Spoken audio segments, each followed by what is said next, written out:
My name is Justin Riffe. My name is Ginni Riffe, and this is my real story. I started, when I was 14, I started to drink alcohol.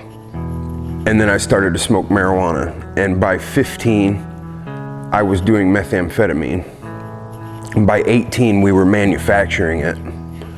And I was doing it every day, all day, for years straight. And then when I was 20, I got arrested for it, for possession for it. I decided it was time to stop, no more. I had to serve 6 months in jail, and I knew that I would not touch that again. When I got out, I had to make a change. I had to do something different. So I did, and I went to jail for 6 months and got out, and I have not touched it since.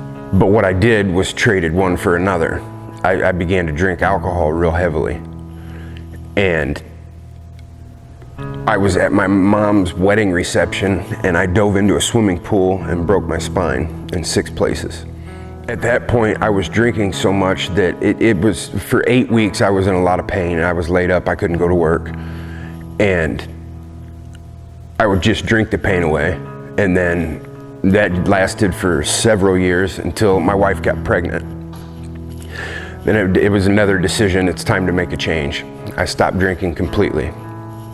But then my back started to hurt. So I went to a family doctor, and he put me on pain medicine, and I started to take that on a regular basis. But then it got to a point where, tolerances build up, and I'm a bigger person. It got to a point the doctor said, I can't prescribe them to you anymore. You have to go to a pain management clinic. So I go to a pain management clinic, and this doctor tells me that because of the insurance that I have, he would never lose me as a patient. Comes down to it, I'm telling him a few months later that the pills that he's giving me aren't working anymore. I need something stronger. And at this point, I'm taking more than I should, and it's starting to become out of control. When I tell him that, he says, well, what do you want? And it was floored. I didn't know what to say. So I kind of laughingly, jokingly, I said, I don't know, methadone. And he said, okay, how many do you want? And I was like, just completely floored. I said, 10 a day. And he wrote out the prescription and says, I can only legally do 8. I'll see you in 3 months, and then that's when it fell off at that point, because the sickness that comes with methadone withdrawal is nearly unbearable. So at that point, it was the downhill slide of a roller coaster. Justin hurt his back, and he started going to see a pain management doctor, and he got addicted to pain pills, and then it got out of control. And when he couldn't get pain pills, he used spice, and he got arrested at one point. And at that point in my life, I was taking 10 milligram Percocets at a time, 3 times a day to keep from getting sick. But it was a double-edged sword, because I was taking so much that it would make me sick. So the only thing that I had in store was sickness, and that can wear you pretty thin. You don't know how to shut it off. There's nothing. There's no hope. It's never okay. It never gets any better. You get so far down that it seems almost impossible to look up to see anything. Did a 5-day stay in a rehab that was really, really expensive. And they sent him out with a prescription for something that was supposed to help with addiction. And he found a way to abuse that after doing good for 6 or 7 months. And then the pills got out of hand again.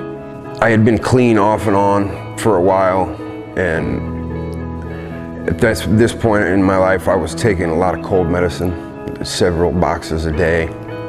I always felt that it was easier to make sure that he had pills, so he was easier to live with. And he would con people, like he would talk to people and beg them until the point where they just gave in and gave him a couple. And I always felt that I was part of the problem too. Like I was definitely the enabler. And I started to feel that I was losing my family. And we lost pretty much everything. We lost our home, we've lost a vehicle. Our 7-year-old had dealt with a lot of stuff that for his age at 4 and 5, he never needed to deal with. And I always just felt as a parent that I failed that because of his addiction.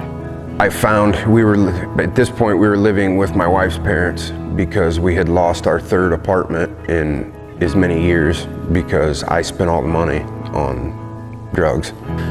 You've got your goal in front of you, and it would go back and forth for a while between my goal was to get high or my goal is to not get high.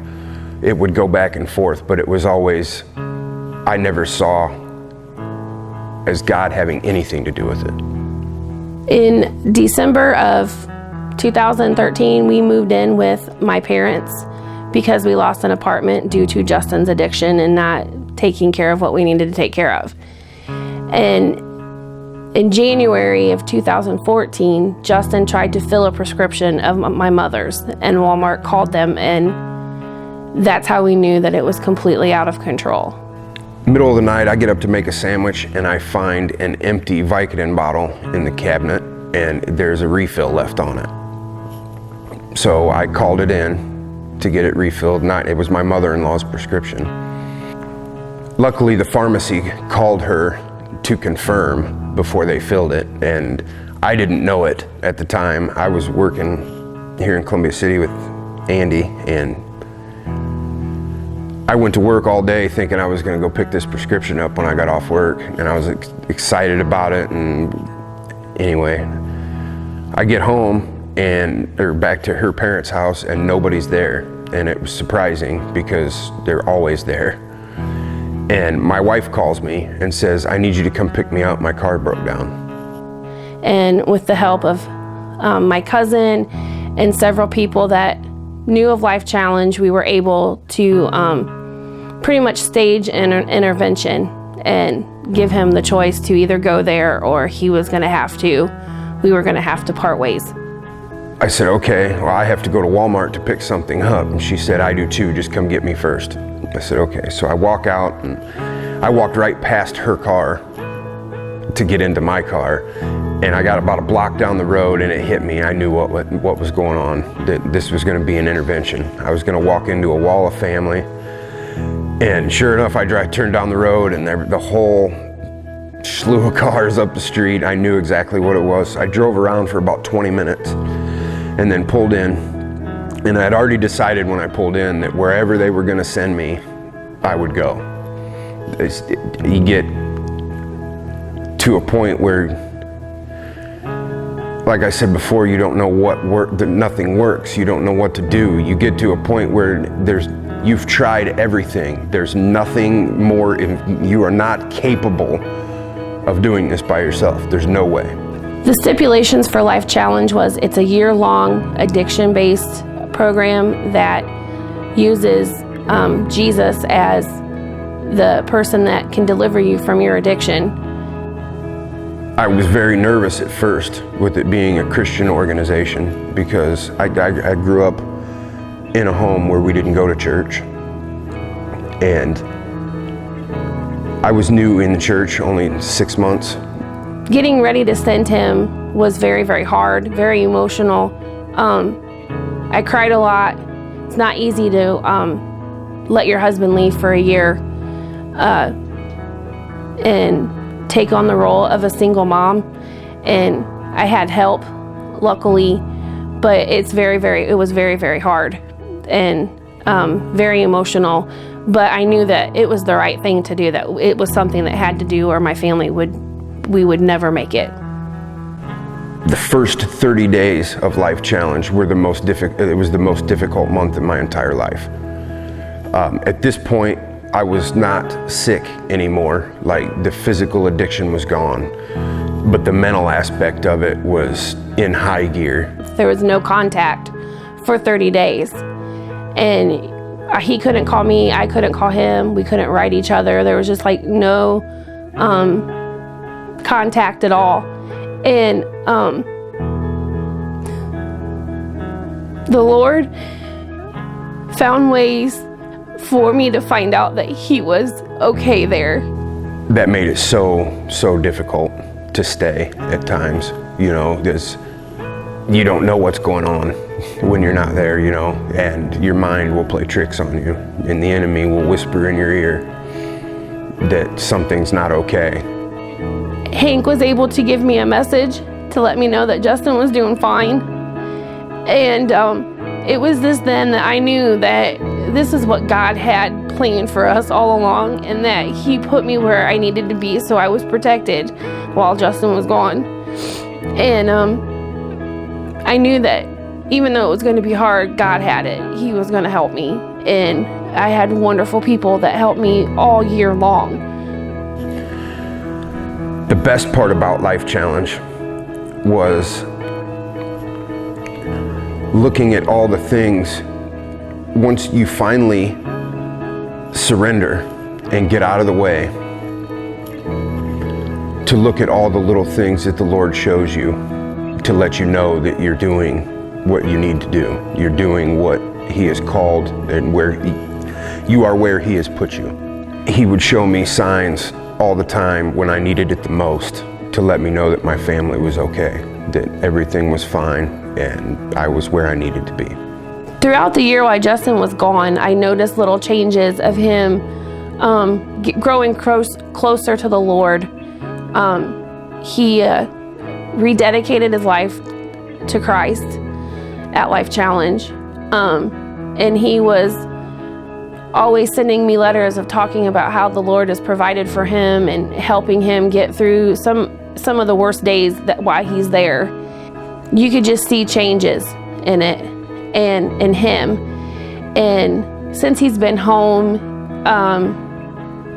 it's been a lot different. I mean, yeah, he has days where he struggles, but his commitment to the Lord and serving Christ as a family and as an individual is completely something that I could have never dreamed of. I could never have dreamt that this is how this year would have went for us. The way that I look at it is drugs and alcohol are a way of filling a void in your life. And the 1 year on top of all the biblical studies and teachings, the 1 year there is to show you that the only thing that's going to fill that void is Christ. That is the absolute end all be all. That is the only thing that is going to free you from the shackles. The Lord used the time that Justin was gone and we were apart. I was able to do some counseling for myself. And I just met some wonderful people, especially through our church, that have just taken me under their wing, and I did Bible studies, and I just grew closer to the Lord, and I grew stronger as a woman and as a wife to be what he needed when he got back. If I was the same person that let him do whatever he want when he got back, he would it wouldn't work. It wouldn't work. So if I hadn't changed for the better too, we would not be in church today. I'm pretty sure of that. My marriage is stronger now than it ever has been. The year that I spent away was not just for me, it was for my family as well. And both my wife and son spent that year growing closer to the Lord, just as I did, so it's been absolutely glorious since I've gotten back. I'm doing everything I can to stay as involved in the church as I can, help any way I can. I'm involved in some outside ministries now, trying to serve, to give back, to help people through situations that I've already been through. As far as my relationship with my son is better now than it ever has been before. Everything in his life revolves around prayer now. He wants to pray for everyone and anything, and that's amazing to me how much better things get when you get out of the way and let Christ take over. Justin, I am so proud of the person that you have become. Your love for the Lord shows me every day that this was so totally worth it. And I can't wait to see what our future holds and to be with you and Logan. And I am just so proud that you were able to graduate from the program and be true to your word. Ginni, I know that this last year and a half, 2 years, has been the hardest thing that we've ever gone through. But I just want to thank you for sticking by my side and having faith in the Lord that He will pull us through and get us through everything. And I just thank you for not giving up hope.